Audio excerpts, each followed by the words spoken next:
한미 국방장관이 이달 예정된 연합 공중훈련을 전격 연기하기로 했습니다. 북한과 미국의 비핵화 협상 진전을 위한 조치라며 북한도 성의를 보이라고 촉구했습니다. 한미 연합 공중훈련 연기 합의 직후 북한은 담화를 통해서 긍정적인 시도로 평가했습니다. 하지만 유엔의 북한 인권 결의안 채택 배후에 미국이 있다고 강하게 비난했는데 북미 회담 의제로 인권 불간섭 문제를 추가로 요구한 것으로 풀이됩니다. 한미 연합 공중훈련 연기 발표 직후 트럼프 미국 대통령은 김정은 북한 국무위원장에게 신속하게 행동에 나서 합의를 이뤄야 한다며 곧 보자며 트위터를 통해 협상을 촉구했습니다. 북한이 문제 삼던 한미 훈련을 연기하기로 한 데 따른 상응 행동을 촉구하면서 대화가 진전되면 거꾸로 미국이 상응 조치를 할 수 있음을 내비친 걸로 풀이됩니다. 우리나라와 미국이 내년부터 적용될 방위비 분담금 특별협정 체결을 위한 세 번째 회의를 오늘부터 이틀간 엽니다. 미국이 올해 분담금의 5배가 넘는 50억 달러 가까이를 요구하고 있어서 협상에 난항이 예상됩니다. 내년 총선을 앞두고 여야 거물급 인사들의 불출마 선언이 잇따르면서 정치권이 크게 술렁이고 있습니다. 여야 없이 세대교체 요구가 한층 거세질 것으로 보입니다. 내년부터 300인 이하 중소사업장도 주 52시간제를 시작하지만 여야 입장차로 탄력근로제 관련 법안 통과가 어렵게 되자 정부가 오늘 보완책을 발표합니다.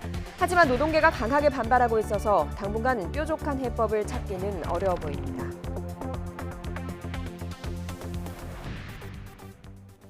여러분 안녕하십니까? 11월 18일 월요일 굿모닝 화이트 시작합니다. 한미 군 당국이 이번 달 예정된 연합 공중훈련을 전격 연기하기로 했습니다. 북미 간 비핵화 협상의 진전을 위한 선의의 조치라며 북한도 성의를 보이라고 촉구했습니다. 김지선 기자가 보도합니다. 이번 달 계획됐던 한미 연합 공중훈련 연기 발표는 전격적으로 이루어졌습니다. 태국에서 열린 아세안 국방장관 회담에서 한일 간 정보보호협정, 지소미아 논의가 한창인 가운데 한미 국방장관이 긴급 기자회견을 연 겁니다. 마크 에스퍼 미 국방장관은 이번 결정이 북미 협상을 염두에 둔 것임을 분명히 했습니다. I don't see this as concession. I see this as a good faith effort by the United States and the Republic of Korea to enable peace, to shape the terrain, if you will, to facilitate a political agreement. 최근 이딴 미사일, 방사포 발사에 나선 북한을 겨냥해 성의를 보여야 한다며 조건 없이 협상장에 나오라고 촉구했습니다.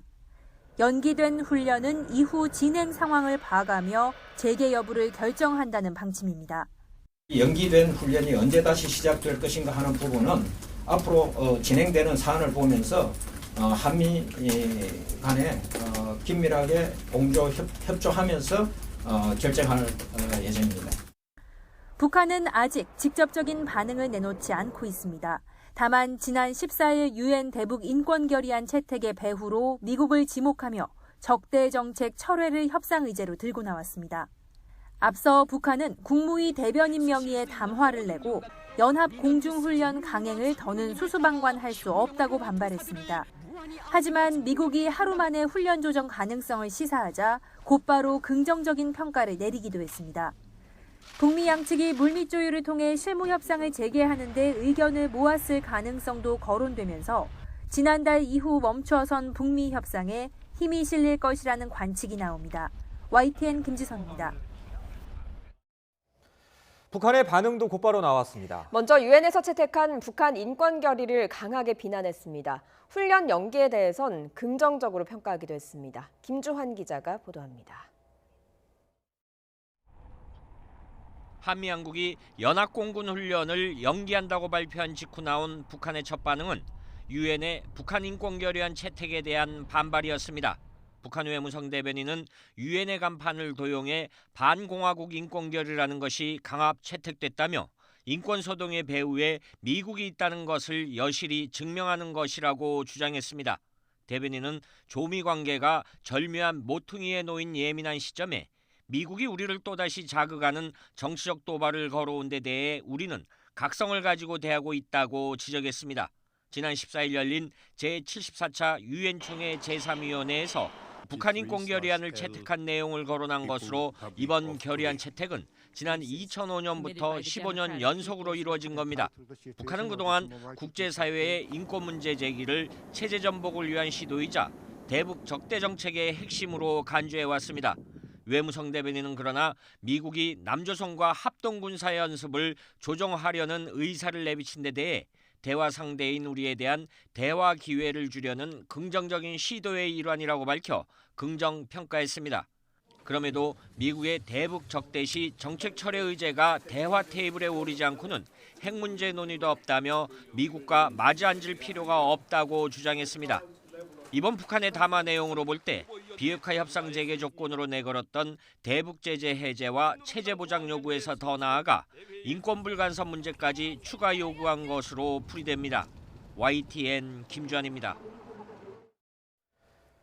트럼프 대통령은 트위터를 통해 입장을 내놨습니다. 김정은 위원장을 향해 신속하게 행동에 나서 합의를 이뤄야 할 것이라고 강조했습니다. 워싱턴을 방문한 김현철 통일부 장관은 북미 대화 환경을 조성하기 위해선 좀 더 노력이 필요하다고 말했습니다. 워싱턴 강태욱 특파원의 보도입니다.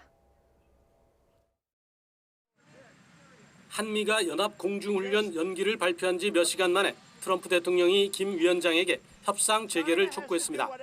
신속하게 행동에 나서야 한다고 말했습니다. 북한이 문제 삼던 한미 군사훈련과 관련해 미국이 연기를 결단한 만큼 북한도 이에 상응해 행동하라는 압박으로 풀이됩니다. 트럼프 대통령은 특히 자신을 김 위원장이 있어야 할 곳에 데려다 줄 수 있는 유일한 사람이라고 표현했습니다. 비핵화 진전 시 안보적, 경제적 상응 조치가 이뤄질 수 있음을 내비친 겁니다. 또 시기를 특정한 것은 아니지만 곧 보자고 말해 3차 북미 정상회담까지 언급하며 실무 협상을 서둘러서 진전을 만들어내야 한다는 것을 강조했습니다. 이런 가운데 김현철 통일장관이 워싱턴을 방문했습니다. 트럼프 대통령의 이 같은 제의와 북한의 반응과 관련해 좀 더 노력이 필요하다고 봤습니다. 냉담한 반응으로 그래서 환경을 김 장관은 앞서 지난 14일 내년 도쿄 올림픽을 계기로 북한이 미사일 시험을 유예하고 미국은 한국과의 연합 군사훈련을 유예하는 올림픽 휴전을 제안하기도 했습니다. 북미 간 대화 신호가 이어진 데다 우리 정부의 적극적인 역할까지 이어지면서 실무 협상이 조만간 재개될 가능성이 커진 것으로 보입니다. 워싱턴에서 YTN 강태욱입니다. 우리나라 미국이 오늘부터 이틀 동안 내년부터 적용할 방위비 분담금 특별협정 SMA 체결을 위한 세 번째 회의를 개최합니다. 우리 측 정은보 방위비 분담 협상대사와 제임스 드하트 미 국무부 방위비 분담 협상대표를 각각 수석대표로 하는 협상팀은 오늘 서울에서 만나서 제11차 SMA 3차 회의를 열고 협상을 진행합니다. 외교부는 기존 협정 틀 내에서 합리적인 수준의 공평한 방위비 분담을 한다는 것이 기본 입장이라며 한미동맹과 연합 방위 태세를 강화하는 방향으로 협의를 진행하겠다고 설명했습니다.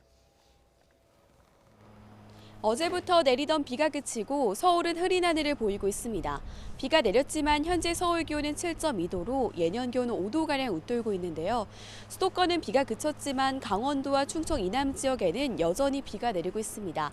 앞으로 이 지역에는 5에서 20mm의 비가 더 내린 뒤 오늘 오전에 대부분 그치겠습니다. 하지만 경기 남부와 충청, 호남 지역에는 퇴근길 무렵부터 다시 비나 눈이 내리기 시작하겠습니다.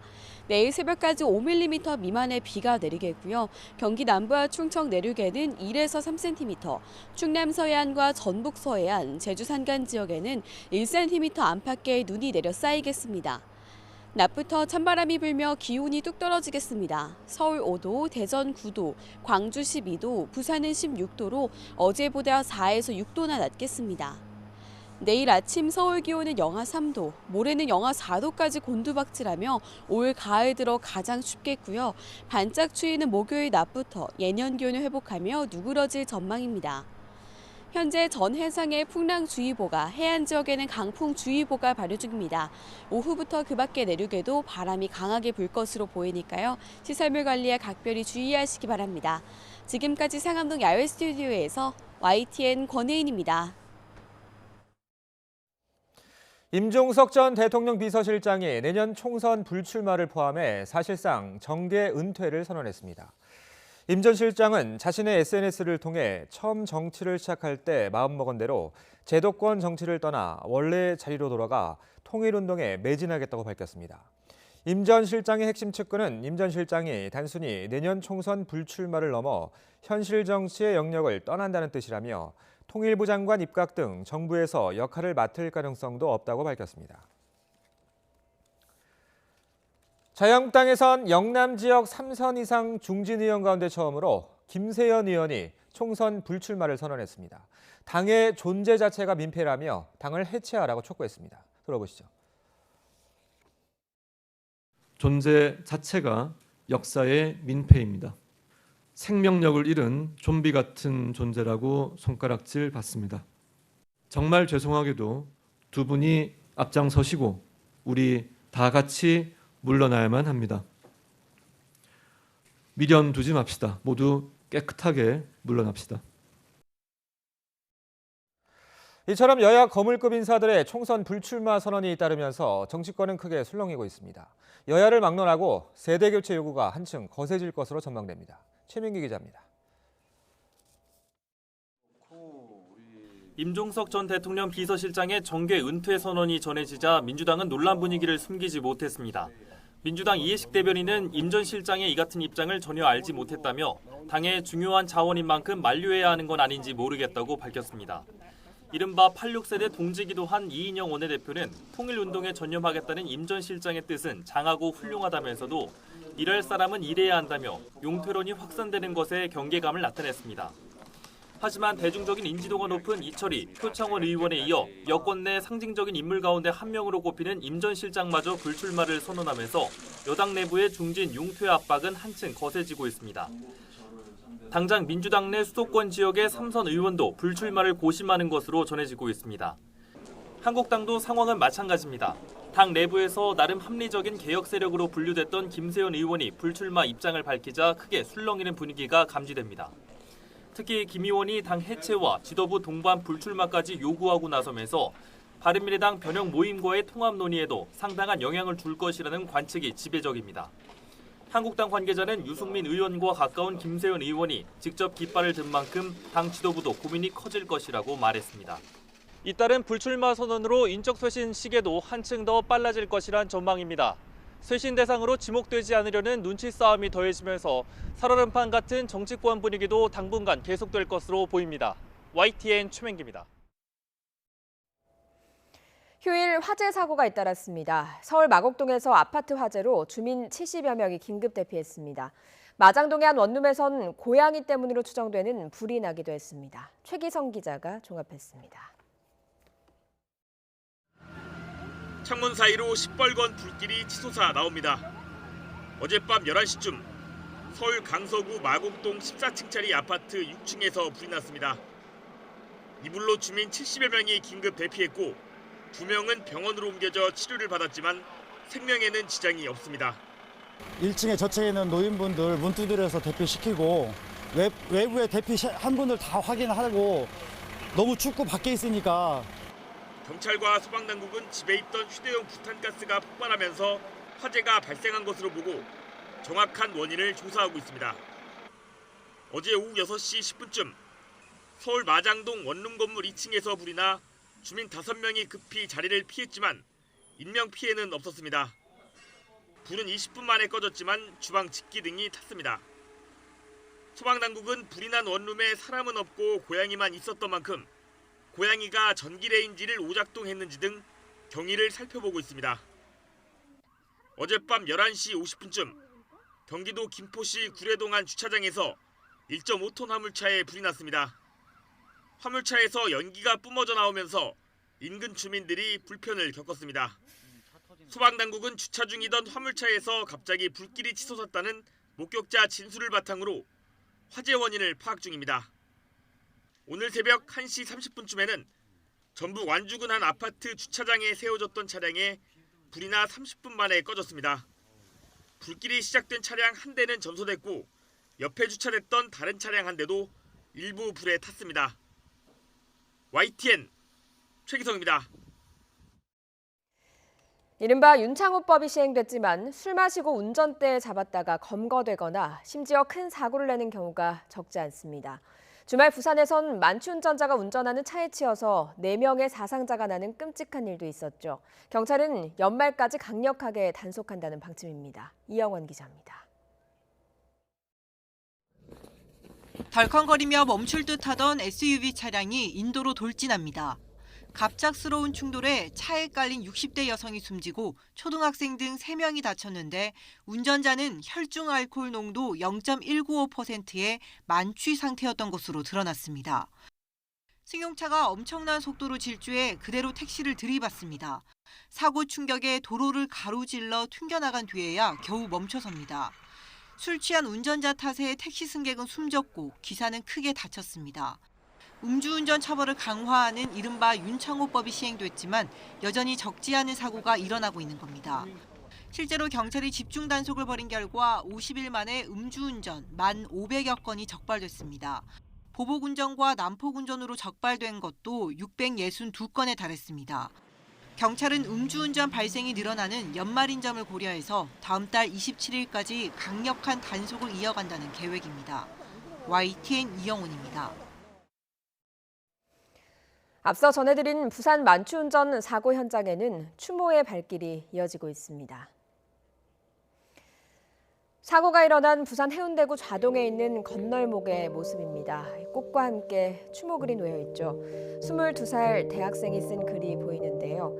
매일같이 지나다니는 길에서 누군가의 가족이 허망하게 떠나는 걸 지켜볼 수만은 없다고 호소했습니다. 현장에 남겨진 다른 손편지에는 유가족들의 마음이 상상이 가지 않는다면서 음주운전은 강력히 처벌받아야 마땅하다는 주장이 담겼습니다. 윤창호법의 본질이 앞으로 훼손되지 않고 음주운전을 근절할 수 있도록 그로 인한 피해들을 막을 수 있도록 지난해 꿈맘던 청년 윤창호 군이 음주운전에 희생되면서 처벌을 대폭 강화하는 내용의 법안이 통과됐죠. 하지만 또 음주 사고가 그것도 대낮에 발생한 겁니다. 당시 법안을 발의했던 하태경 의원은 YTN과의 통화에서 음주운전은 중독이라면서 윤창호법 2를 만들겠다고 강조했습니다. 대체로 보면 음주운전은 습관성이 강합니다. 이제 음주운전 했던 사람이 또 하고 일종의 중독성이죠. 중독성 범죄입니다. 그래서 이 중독성이라는 질병을 해결해야 된다. 윤창호법 2를 지금 생각을 하고 있습니다.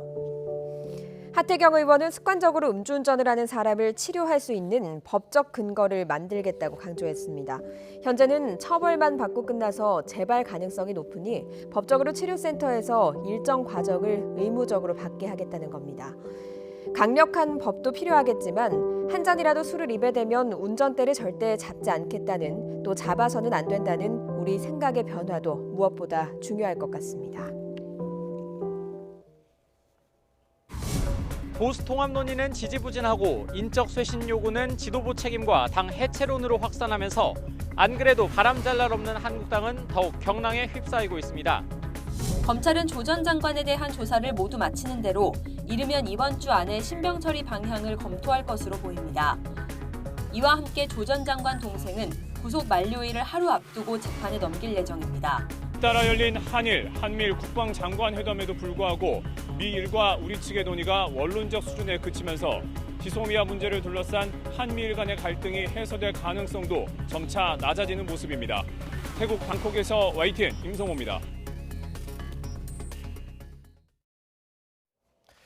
내년 1월부터는 300인 이하 중소사업장도 주 52시간제를 시작해야 합니다. 부작용을 줄이기 위한 입법이 늦어지면서 정부가 오늘 보완책을 발표할 예정인데 노동계는 강하게 반발하고 있습니다. 유재복 기자의 보도입니다. 지난 14일 국회에서 열린 환경노동위원회 간사회의. 예상대로 여야 사이 입장차만 확인하고 끝났습니다. 여당은 경사노위 합의대로 탄력 근로제 단위 기간 6개월 확대를 고수했고, 야당은 탄력 근로제는 최대 1년, 여기에 특별 연장 근로제 확대를 더 얹었습니다.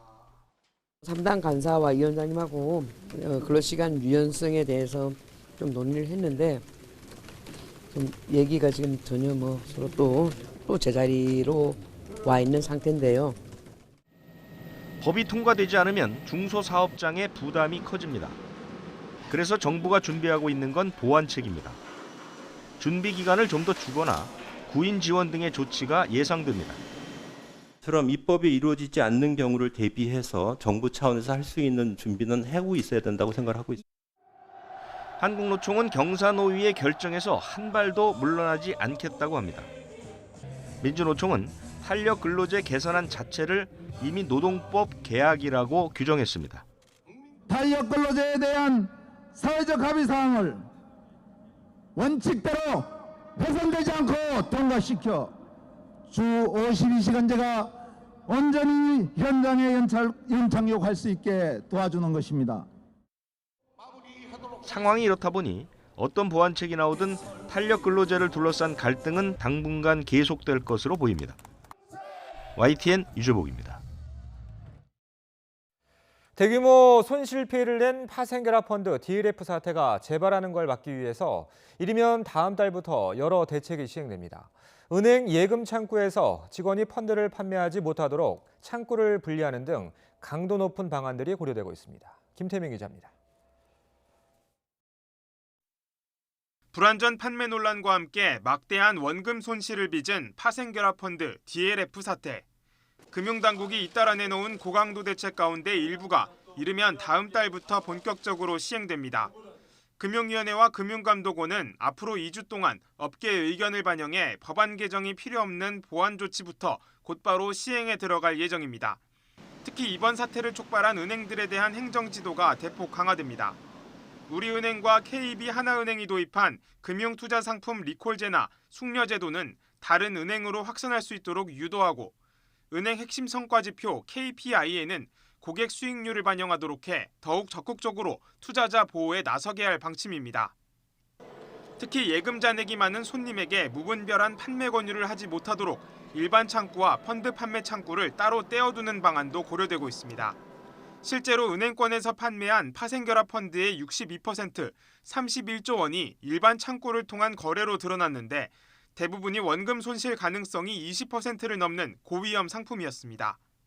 공급자 측면의 대책도 중요합니다만 금융 소비자 측면에서 상품을 투자할 때 자기의 의사가 명확하게 반영되고 불완전 판매로 피해가 발생할 경우 온전한 보상이 되는 대책이 뒷받침되어야 합니다. 이에 따라 앞으로 은행들은 파생 상품을 빼고 위험성을 낮춘 금융 상품을 잇따라 내놓을 것으로 예상됩니다. 하지만 그만큼 은행들의 수익성 악화가 불가피한 상황에서 명확한 제재 기준이 시급히 마련돼야 한다는 지적도 나오고 있습니다. YTN 김태민입니다. 지난 3분기 국내 10대 그룹 상장사들의 영업이익이 지난해 같은 기간보다 75%나 줄었습니다. 미중 무역 분쟁과 반도체 경기 침체 등이 원인인데 영업이익이 늘어난 곳은 현대차그룹 한 곳밖에 없었습니다. 박병환 기자입니다. 세계 경기 침체의 직격탄을 한국 기업들이 맞고 있는 것으로 나타났습니다. 대기업 집단 전문 데이터 서비스 인포빅스가 10대 그룹의 금융사를 제외한 상장 계열사 90곳의 3분기 보고서를 분석한 결과 이들의 3분기 영업이익은 총 6조 1,623억 원으로 지난해 같은 기간에 비해 75.6% 감소했습니다. 지난해 3분기엔 삼성전자의 영업이익만 13조 9,127억 원을 기록했는데 올해 3분기는 10대 그룹 상장사의 영업이익을 모두 합쳐도 그 절반에도 미치지 못한 것입니다. 올해 초부터 3분기까지의 누적 영업이익도 27조 4,600억 원으로 지난해 같은 기간에 비해 61.3% 줄었습니다. 대기업들의 실적 부진의 원인으로는 미중 무역 분쟁의 장기화와 반도체의 업황 부진이 꼽히고 있습니다. 주요 국가 간 통상 갈등에 더해서 일본 수출 규제의 장기화, 또 중동 지방의 리스크 등이 부각되면서 이를 우려하는 기업 현장의 목소리가 날로 높아지고 있습니다. 3분기 영업이익이 작년보다 늘어난 곳은 현대차그룹뿐이었고 3분기까지 누적 영업이익이 증가한 곳은 현대차그룹과 현대중공업그룹 두 곳뿐이었습니다. LG그룹은 핵심 계열사인 LG디스플레이가 LCD TV 패널 가격 급락으로 적자 전환하면서 그룹 전체 영업이익이 133억 원에 그쳐 지난해 같은 기간에 1조 5,458억 원보다 99% 감소했습니다. 이 밖에 하나그룹과 현대중공업그룹, 롯데그룹 등도 각각 두 자릿수 영업이익 감소율을 기록했습니다. 반면 현대차그룹은 작년 3분기 엔진 리콜과 엔진 진동 감지 시스템 도입 등 비용 부담으로 적자를 기록했다가 올해 흑자 전환한 데 힘입어 그룹 전체 영업이익이 1조 23억 원으로 지난해 같은 기간에 비해 476% 급등했습니다. 재계는 대외적 여건 외에 우리가 자체적으로 해결할 수 있는 부분은 먼저 해야 한다고 하면서 국회 계류 중인 경제 관련 법안의 조속한 처리 등을 강조했습니다. YTN 박병환입니다. 우리나라 최초로 자동차용 타이어 안전을 시험하는 기관으로 전남 영암에 있는 연구센터가 선정됐습니다. 전라남도는 자동차 부품 산업 육성에 힘을 쏟고 있는데요. 연구 개발이나 기업 유치에 물꼬가 될 것으로 기대하고 있습니다. 나연호 기자입니다.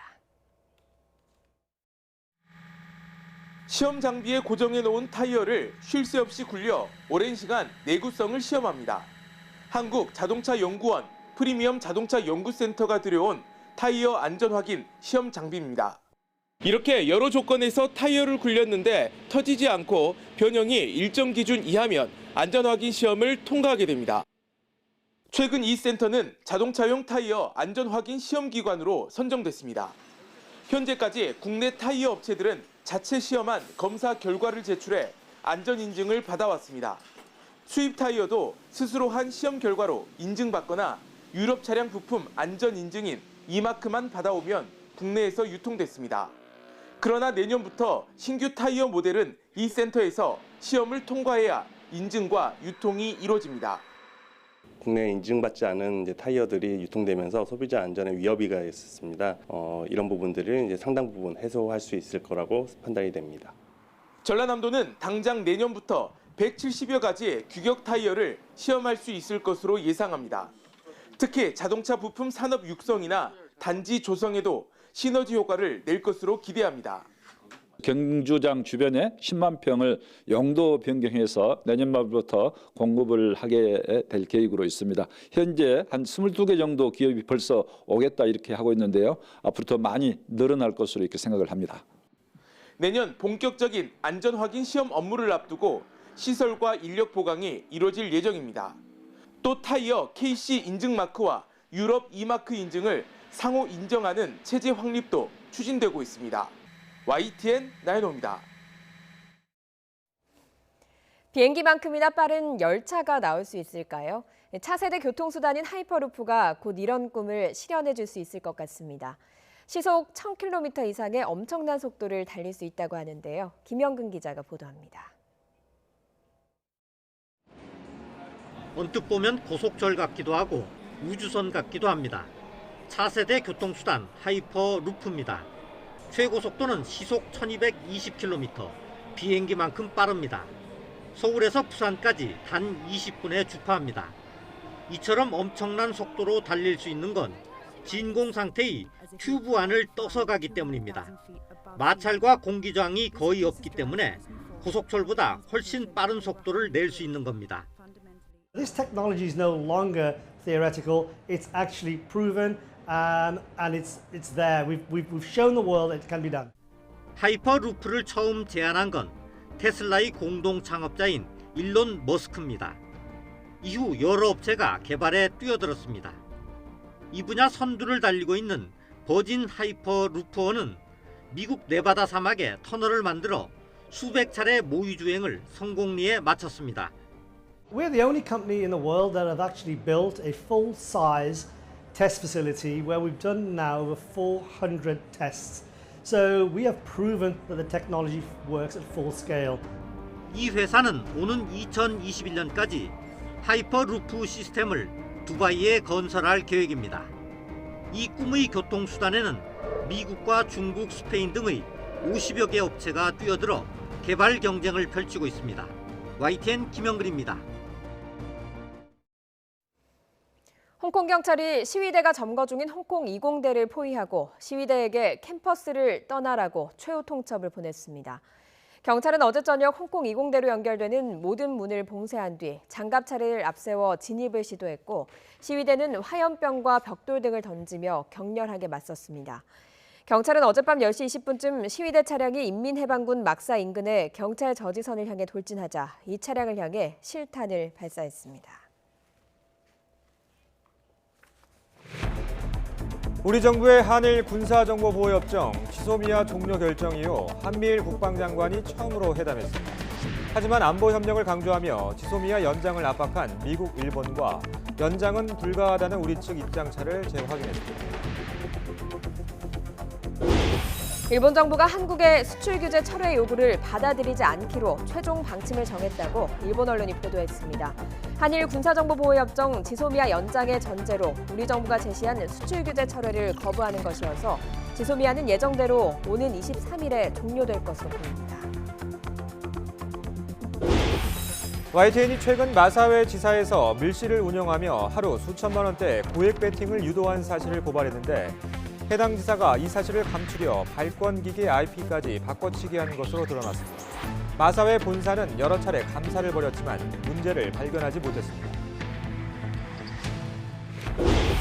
홍콩 반정부 시위대 최후의 보루로 알려진 홍콩 이공대 학생들이 유서까지 써놓고 결사항전 의지를 다지며 격렬하게 저항하고 있습니다. 이공대를 포위한 경찰은 시위대가 화염병 등 살상용 무기로 계속 공격한다면 실탄을 쓸 수밖에 없다고 경고했습니다. 한미 국방장관이 이달 말 계획된 연합 공중훈련을 연기하기로 합의한 직후 북한의 첫 반응이 나왔습니다. 북한 외무성은 대변인 명의의 담화를 통해 유엔 총회에서 북한 인권 결의안을 채택한 것을 거론하며 유엔의 간판을 도용해 반공화국 인권 결의라는 것이 강압 채택됐다고 주장했습니다. 대변인은 그러나 미국이 남한과 합동 군사 연습을 조정하려는 의사를 내비친 데 대해 대화의 기회를 주려는 긍정적인 시도의 일환으로 보기 위해 애써 노력했다고 밝혔습니다. 트럼프 미국 대통령은 트윗을 통해서 김정은 북한 국무위원장에게 신속하게 행동에 나서 합의를 이뤄야 한다고 밝혔습니다.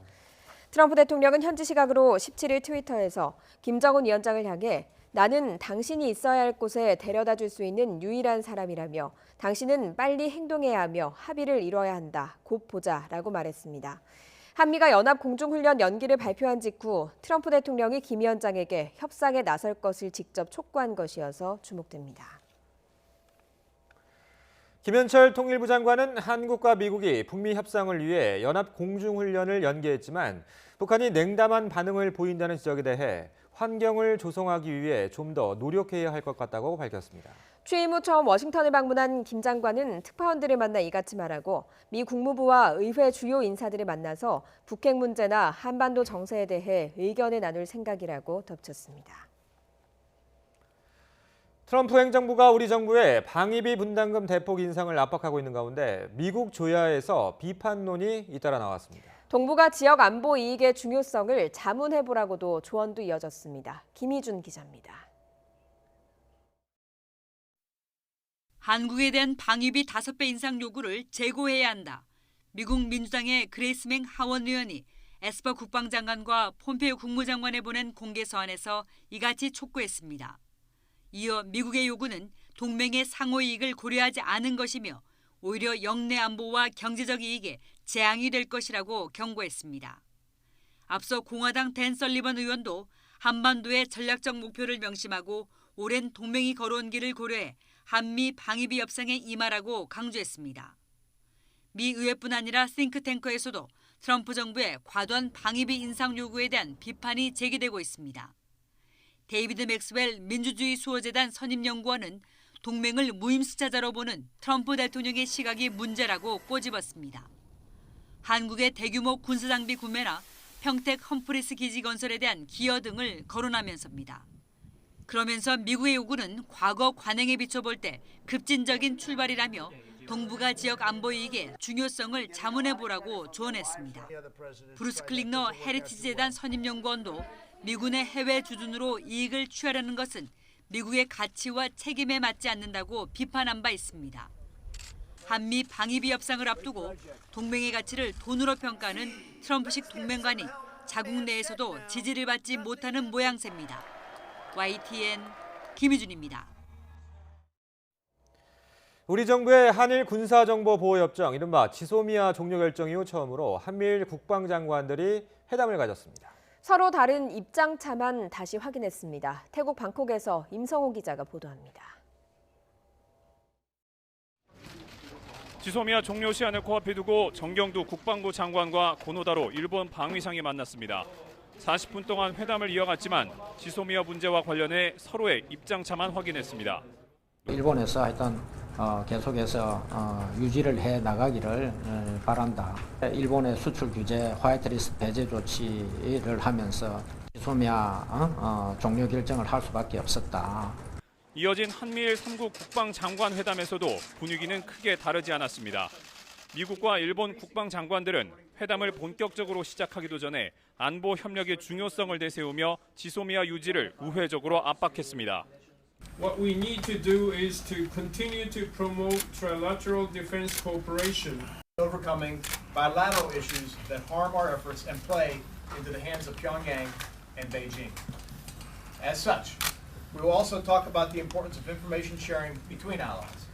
한미일 회담이 끝난 뒤 국방부가 발표한 회의 결과에서도 지소미아 문제는 직접 언급되지 않았는데 미국, 일본과 우리 측의 입장차가 결국 좁혀지지 않은 것으로 해석됩니다.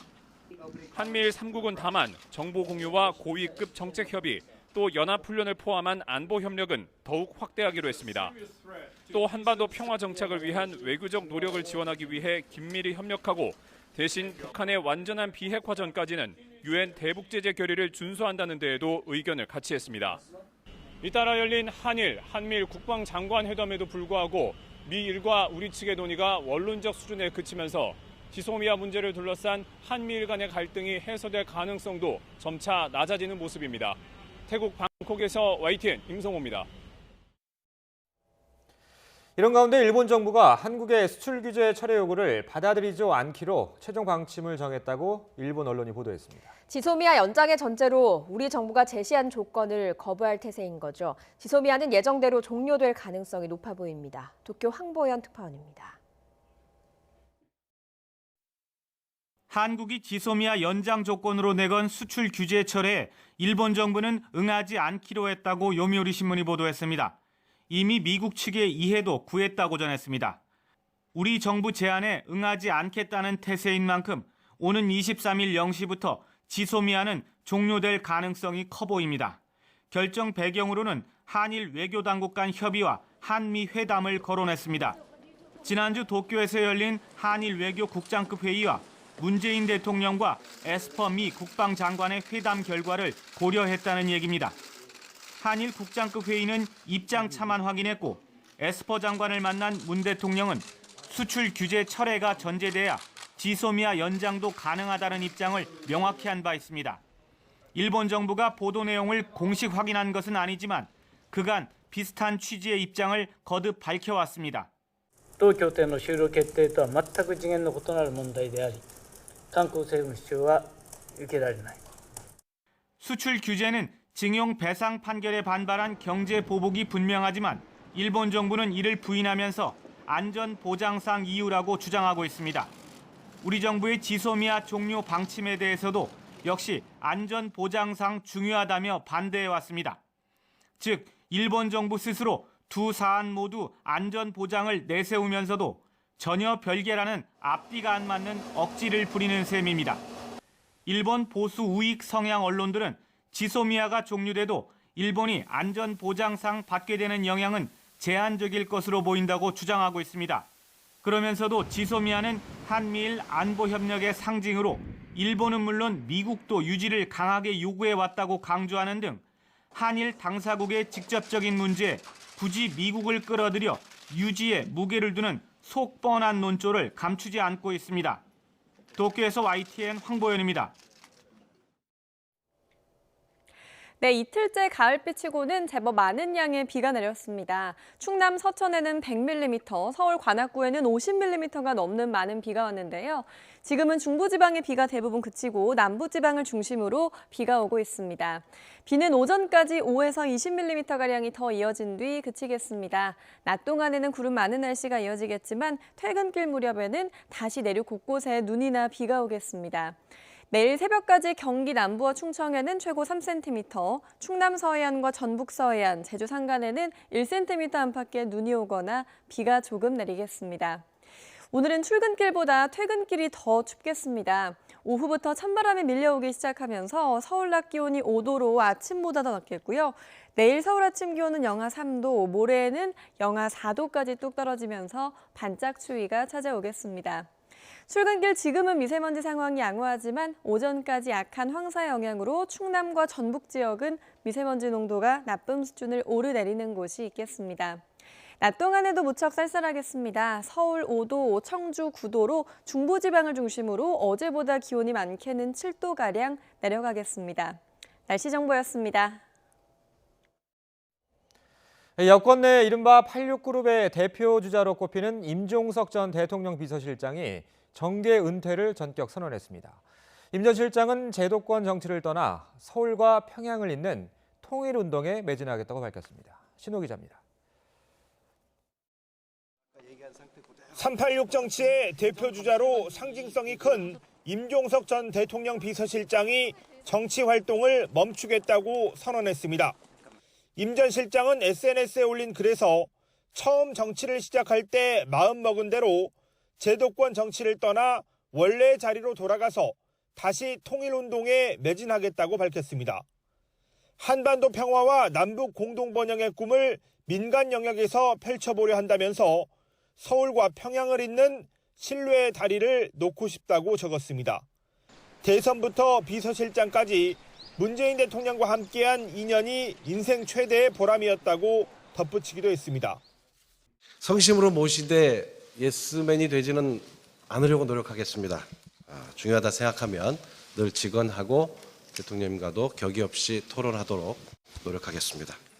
3기 전대협 의장으로 1989년 임수경 방북 사건으로 구속된 임 전 실장은 지난 2000년 34살 때 16대 국회의원으로 정치권에 입문해 재선 의원을 지냈습니다. 1년 반 넘게 문재인 정부 초대 대통령 비서실장으로서 3차례 남북 정상회담 국면을 이끌었고 완전한 비핵화까지 정상 사이에 공감을 이룰 수 있을지 이 역시 참모들이 결정할 수 없는 대목입니다. 결국 가장 핵심적인 부분은 내일 정상 사이의 몫으로 고스란히 남겨져 있습니다. 내년 총선에서는 서울 종로 같은 상징성 있는 지역에 출마할 것으로 관측됐습니다. 임 전 실장의 핵심 측근은 단순히 내년 총선 불출마를 넘어 현실 정치의 영역을 떠난다는 뜻이라며 통일부 장관 입각 등 정부에서 역할을 맡을 가능성도 없다고 선을 그었습니다. 대북제재 국면이 풀리고 남북 교류가 활성화될 때까지 민간 영역에서 통일운동을 하게 될 것이라는 설명인데 2대 이사장을 지냈던 남북경제문화협력재단에 복귀해서 활동할 것으로 보입니다. 다만 여권 내부에서는 임 전 실장이 자신의 의사와 무관하게 다음 대선이나 지방선거에서 중요한 역할을 요구받게 될 것이라는 전망도 계속 나오고 있습니다. YTN 신호입니다. 자유한국당에선 영남 지역 3선 이상 중진 의원 가운데 처음으로 김세연 의원이 총선 불출마를 선언했습니다. 한국당의 존재 자체가 민폐라며 당을 해체하고 황교안 대표와 나경원 원내대표도 불출마 대열에 합류하라고 촉구했습니다. 우철희 기자의 보도입니다. 부산 금정 출신의 자유한국당 김세연 의원이 내년 총선에 나서지 않겠다고 밝혔습니다. 당 지도부와 상의 없이 전격 불출마를 선언한 김 의원은 한국당은 대선은커녕 총선도 이길 수 없는 수명을 다한 정당이라고 쓴소리를 쏟아냈습니다. 존재 자체가 역사의 민폐입니다. 생명력을 잃은 좀비 같은 존재라고 손가락질 받습니다. 이어 모두가 물러나 함께 책임져야 한다면서 특히 황교안 대표와 나경원 원내대표가 앞장서라고 총선 동반 불출마를 촉구했습니다. 정말 죄송하게도 두 분이 앞장서시고 우리 다 같이 물러나야만 합니다. 미련 두지 맙시다. 모두 깨끗하게 물러납시다. 김 의원은 부산에서 5선을 역임한 부친의 대를 이어 3선을 지냈고 현재 당의 두뇌 역할을 하는 여의도 연구원장과 국회 보건복지위원장을 맡고 있습니다. 한국당 현역 의원 불출마 선언은 이번이 4번째로 이미 여러 차례 불출마 입장을 밝힌 김무성 의원을 제외하고는 용퇴 압박을 받는 영남 지역 3선 이상 중진 의원 중에는 처음입니다. 이에 따라 영남권과 서울 강남권 중진 의원을 향한 용표 요구가 더욱 거세질 것으로 보이지만 중진들의 저항 움직임도 만만치 않습니다. 당장 김 의원의 불출마 선언에 대해 황교안 대표는 당의 변화와 쇄신을 위한 하나의 출발점이 될 수 있을 것 같다면서도 지도부 동반 불출마 요구에는 언급을 피했습니다. 다양한 의견들을 잘 들어서 당을 살리는 길로 가겠습니다. 당이 이기는 길로 가도록 하겠습니다. 영남권의 한 중진 의원은 전쟁에는 장수도 졸병도 필요하다면서 오늘의 사태를 초래한 탄핵에 동참하고 여러 직책까지 도맡아 놓고 불출마를 미화하는 건 순리에 맞지 않다고 비판했습니다. 보수 통합 논의는 지지부진하고 인적 쇄신 요구는 지도부 책임과 당 해체론으로 확산하면서 안 그래도 바람잘 날 없는 한국당은 더욱 경랑에 휩싸이고 있습니다. YTN 우철입니다. 문재인 대통령의 국정수행 지지도가 한 주 만에 반등해 40%대 후반을 회복한 것으로 조사됐습니다. YTN이 여론조사기관 리얼미터에 의뢰해 조사한 11월 2주차 주간 집계 결과를 보면 문 대통령에 대한 긍정평가는 3.3%포인트 오른 47.8%로 나타났습니다. 국정수행을 잘못하고 있다는 부정평가는 3.6%포인트 내린 48.6%를 기록했습니다. 정당 지지율은 더불어민주당이 1.2%포인트 오른 39%, 자유한국당은 2.9%포인트 내린 30.7%로 집계됐습니다. 바른미래당은 6%, 정의당은 6.4%, 민주평화당은 1.5%, 우리공화당은 2.1%를 기록했습니다. 이번 조사는 지난 11일부터 15일까지 닷새 동안 전국 19살 이상 유권자 2,511명을 대상으로 진행했고 표본 오차는 95% 신뢰 수준의 플러스 마이너스 2%포인트로 자세한 내용은 리얼미터나 중앙선거 여론조사 심의위원회 홈페이지에서 확인할 수 있습니다. 검찰이 이번 주 조국 전 법무부 장관을 한두 차례 더 불러서 조사한 뒤 신병 처리 방향을 검토할 것으로 보입니다. 웅동학원 관련 의혹을 받는 조 전 장관의 동생 조모 씨는 오늘 구속 상태로 재판에 넘겨집니다. 강희경 기자의 보도입니다. 조국 전 법무부 장관은 검찰 수사 착수 이후 처음으로 지난주 비공개로 소환돼 조사를 받았습니다. 조 전 장관이 진술 거부권을 행사했지만 검찰은 추가 소환을 시사한 만큼 이번 주 재소환이 유력합니다. 검찰은 부인 정경심 교수의 차명 투자와 딸 장학금 의혹과 관련해서 조 전 장관에게 뇌물 혐의를 적용하는 걸 검토하고 있습니다. 이를 위해 조 전 장관이 이런 의혹들에 어느 정도 연루됐는지를 집중적으로 추궁할 것으로 보입니다. 또 서울대 공익인권법센터에서 발급한 자녀의 인턴 증명서 허위 발급에 조 전 장관이 관여했는지도 쟁점입니다. 검찰은 부인의 증거인멸 혐의나 동생 조모 씨의 웅동학원 채용 비리와 위장 소송 의혹에도 개입했는지를 캐고 있습니다. 다만 조국 전 장관이 법정에서 진실을 밝히겠다는 입장인 만큼 이후 조사에서도 진술 거부권을 적극적으로 행사할 것으로 보입니다. 검찰은 조 전 장관에 대한 조사를 모두 마치는 대로 이르면 이번 주 안에 신병 처리 방향을 검토할 것으로 보입니다. 이와 함께 조 전 장관 동생은 구속 만료일을 하루 앞두고 재판에 넘길 예정입니다. 조 전 장관 가족 가운데 관련 의혹이 불거진 뒤 기소되는 건 오촌 조카와 부인에 이어 조 씨가 세 번째입니다. YTN 강희경입니다. 유시민 노무현재단 이사장이 한 강연에서 조국 사태는 누구든 구속될 수 있다는 걸 깨닫게 했다고 말해 파장이 일고 있습니다. 어떤 내용인지 자세히 살펴보겠습니다. 유시민 이사장 대구의 한 강연에서 이렇게 말했습니다. 차량 블랙박스를 떼어내 수년간의 법 위반 사례를 가려내 처벌하는 것처럼 검찰이 조국 가족을 터는 것처럼 하면 안 걸릴 사람이 없을 것이라는 겁니다. 이어 정경심 교수에 대한 검찰 공소장을 황새식 공소장에 비유했습니다. 15번을 쪼면 한 번은 맞지 않을까 하는 생각인 것 같다며 이는 눈이 나쁘다는 뜻이라고 주장했는데요. 정치권 인사들의 반응도 엇갈렸습니다. 제가 볼 때는 유시민 이사장이 얘기하는 것은 일정하게 시중의 여론이고요. 그다음에 저희 더불어민주당의 당원들이나 지지자들이 볼 때 조국 전 장관에 대해서 인사청문회 과정에서 7대 기준에 부합되는 것이 없었습니다.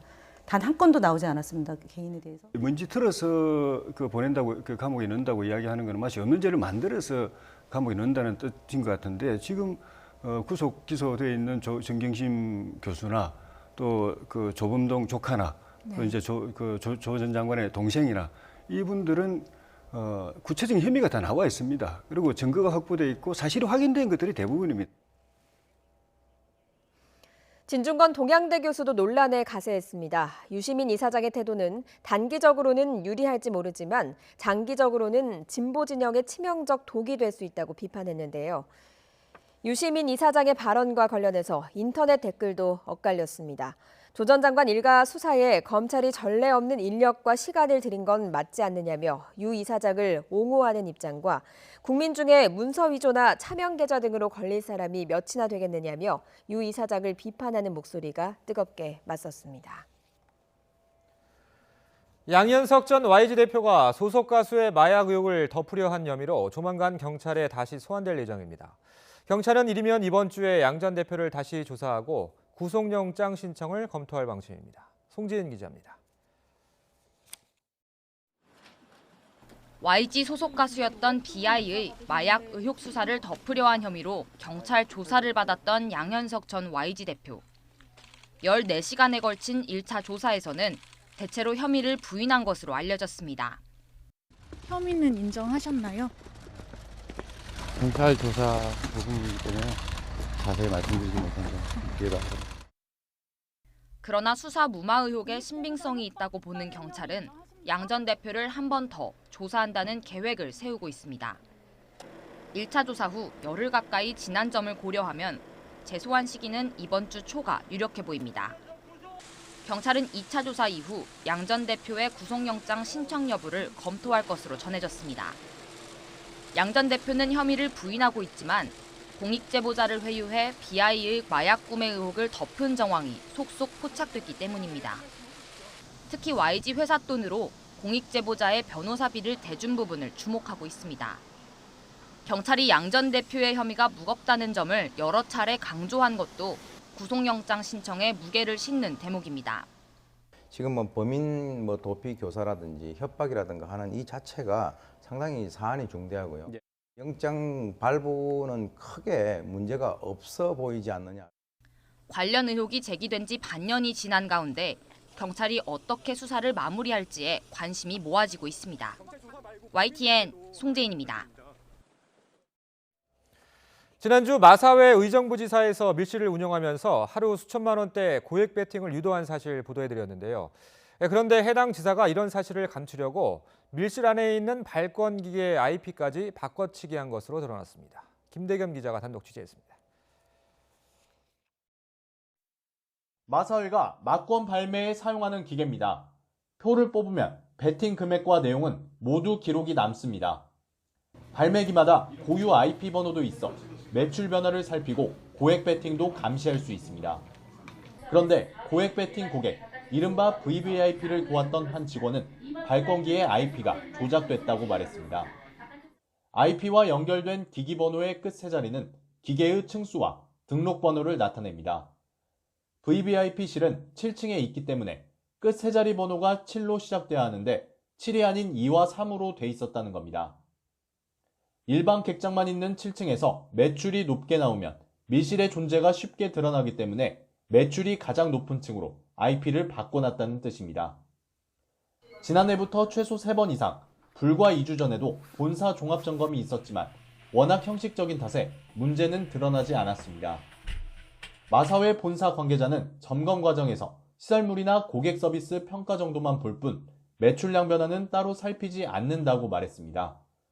그러면서 제기된 의혹에 대해선 정확한 조사를 통해 사실관계를 파악하겠다고 답변했습니다. 앞서 마사회는 이번 사안에 대해 특정 지사의 일탈 행동이라며 선을 그었지만 본사 차원의 형식적인 점검 체계도 대대적으로 손볼 필요가 있어 보입니다. YTN 김대겸입니다. 정부가 자사고와 특목고를 폐지할 방침이라고 밝히자 위헌 논란이 일고 있습니다. 야당 원내대표는 능력에 따라 교육받을 권리를 훼손한다며 헌법 소원까지 검토한다고 밝혔는데요. 실제로 자사고와 특목고를 없애는 것이 헌법 정신에 어긋나는 것인지 팩트아이에서 짚어봤습니다. 홍성욱 기자입니다.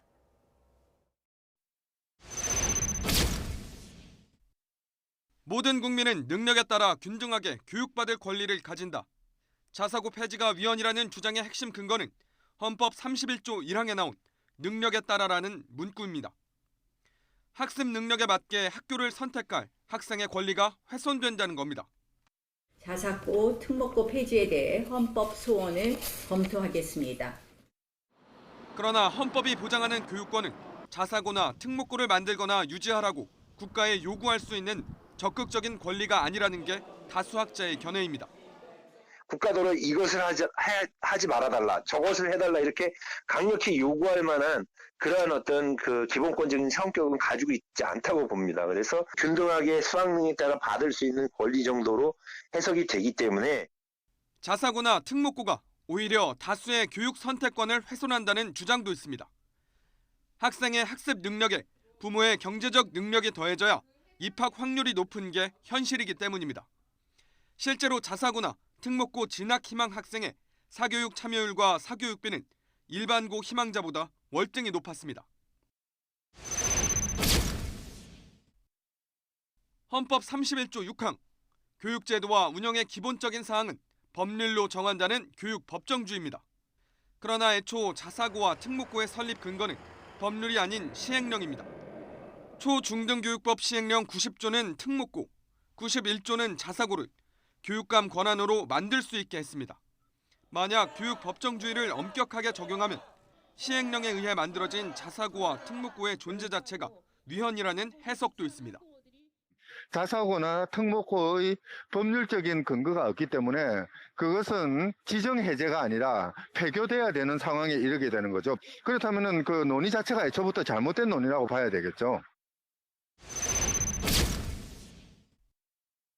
국유체제의 개편이 강남 3구의 부동산에 영향을 미칠다는 실질적인 입증할 수 있는 자료나 또 실제화됐던 경우가 없었습니다. 실제로 지난해부터 자사고와 특목고의 학생 우선 선발권이 없어졌지만 강남 3구 쏠림 현상은 나타나지 않았습니다. 그러나 이른바 파락군 신화를 과소평가할 수는 없습니다. 최근 10년 통계를 보면 높은 집값, 전셋값에 못 이겨 서울 인구가 줄면서 많은 구에서 초등학생이 급격히 빠져나가지만 교육 환경 좋다는 강남 3구와 양천구, 노원구만은 예외입니다. 특히 강남 3구는 10년 전이나 지금이나 압도적인 초등학생 순위입 1위로 거주지 선택에 교육이 얼마나 많은 영향을 미치는지 잘 보여줍니다. 그 학교 내신보다는 수능 중심의 정시가 확대되고 그다음에 그 외구 자사고가 학교가 없어지는 것 자체도 명문 학교가 몰려 있는 곳으로 어떤 이사를 가려고 하는 심리가 크게 발생할 수가 있죠.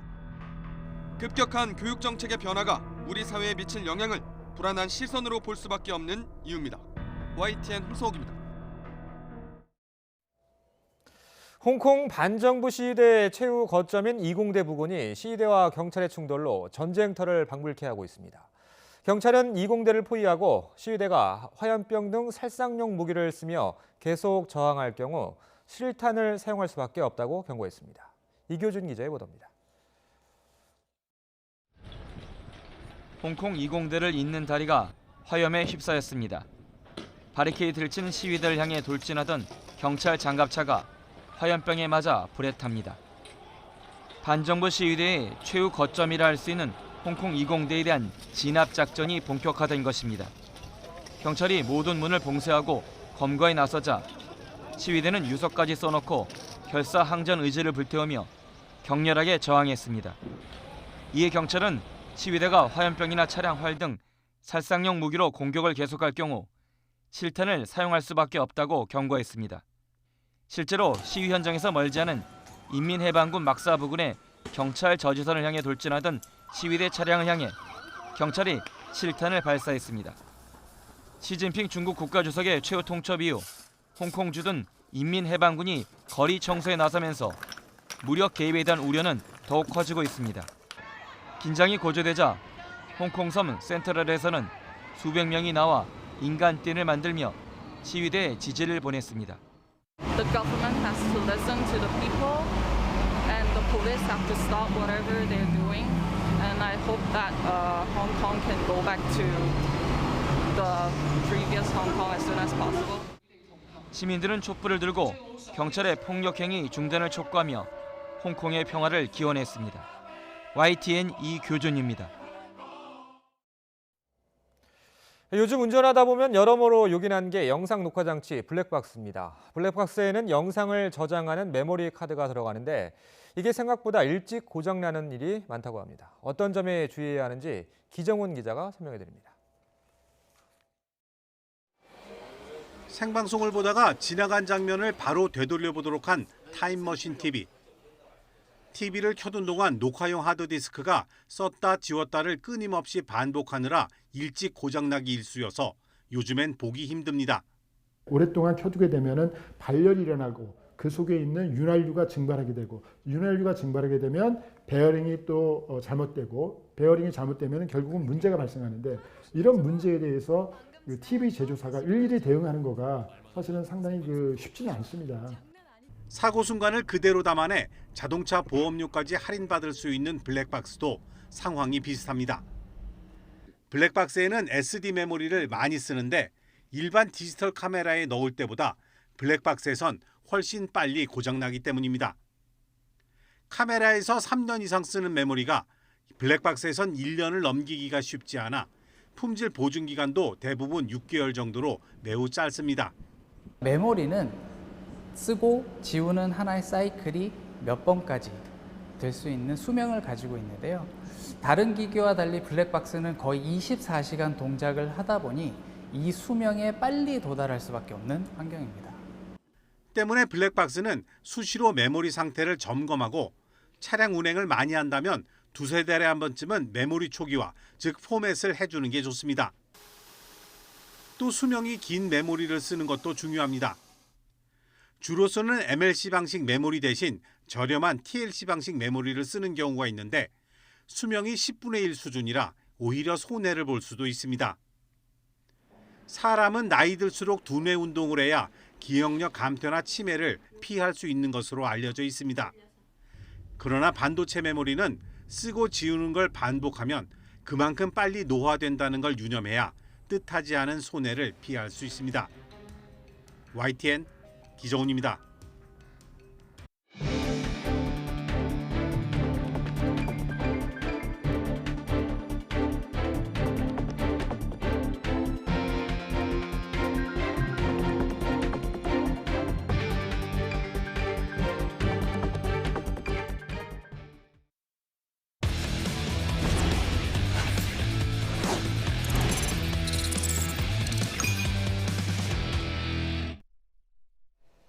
두바이컵 2연승을 달리던 22세 이하 축구대표팀이 난적 이라크와의 3차전에서 아쉽게 비겼습니다.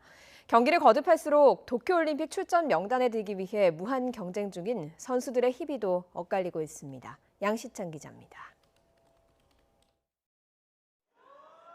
엄원상이 페널티 지역 오른쪽을 빠르게 돌파합니다. 수비수 2명이 달라붙자 기다렸다는 듯 날카로운 땅볼 크로스를 건넵니다. 쇄도하던 김대원이 깔끔하게 마무리하며 한국의 추가 득점을 완성합니다. 여기서 끝이 아니었습니다. 이번엔 후반전에 연이어 교체 투입된 오세훈과 이동준이 아름다운 합작품을 만들었습니다. 오세훈이 머리로 떨군 공을 이동준이 감각적인 로빙슛으로 골을 만들었습니다. 한국은 하지만 상대 코너킥이 수비수 이상민의 몸에 맞고 골문 안으로 들어간 것을 시작으로 이딴 악재에 다잡은 경기를 놓쳤습니다. 후반에만 2명이 경고 누적으로 퇴장당했고 또 페널티킥을 2차례나 허용하며 무승부에 만족해야 했습니다. 경기가 좀 잘 안 풀렸다고 생각은 하고 있는데 좀 심판 판정에 조금 아쉬운 부분이 있는데 그건 어쩔 수 없다고 생각하고 있고 좀 저희가 더 남은 경기 준비 잘해서 좋은 과정들 만들어서 또 가져가는 게 있어야 될 것 같아요. 이번 두바이컵은 도쿄올림픽 최종 예선인 내년 1월 23세 이하 챔피언십 대회의 전초전입니다. 올림픽 출전 선수 명단도 이번 대회를 통해 가려질 전망. 엄원상은 지난 13일 1차전에 이어 3차전도 도움을 기록하며 김학범 감독의 눈도장을 찍었고 오세훈도 투입되자마자 공격의 활로를 열며 자신의 가치를 증명했습니다. 하지만 오세훈과 스트라이커 경쟁 중인 조규성은 페널티킥을 실축하며 희비가 엇갈렸습니다. 어느 자리에 어느 선수가 제일 지금 적합할 것인가 이런 쪽으로 들여다보고 있기 때문에 이 경기가 끝나면 그래도 뭐 완전한 거는 뭐 가기 전날 뭐 나오겠지만 그래도 많은 윤곽이 드러나지 않을까 이렇게 싶습니다.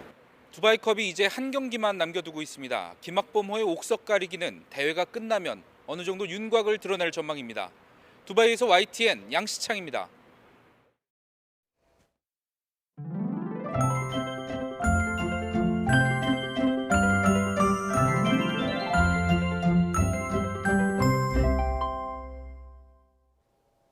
네, 어제부터 가을비치고는 제법 많은 양의 비가 내렸습니다. 충남 서천에는 120mm, 서울 관악구에는 약 60mm에 가까운 비가 왔는데요.